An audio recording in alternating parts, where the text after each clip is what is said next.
बोल भाई प्रेम से राधे श्याम আমার ভাইটে ওলিসিটে ফরমাইশ করে দিলে তো তাঙ্কর ফরমাইশটা পুরা করমা बोल भाई प्रेम से राधे श्याम सखी रे देखिली आजा बेणो पानी के सखी रे देखिली आजा बेणो पानी के सखी रे आजा बेणो पानी के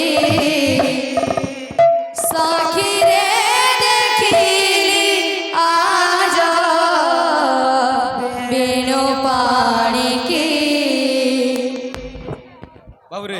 ओडसी झाले तो ओडसी बोल भी उद्वार करा सुलो मात्रा और किसी किसी बोल दादन करना ये ना गुरु से के जा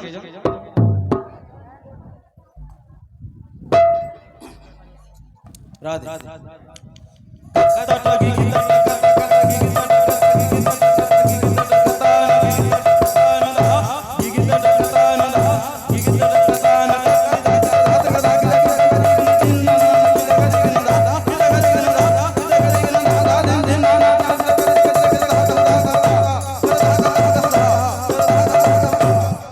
सखी रे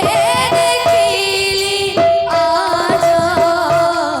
बेणो पानी के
बोल वृंदावन बिहारी लाल की जय।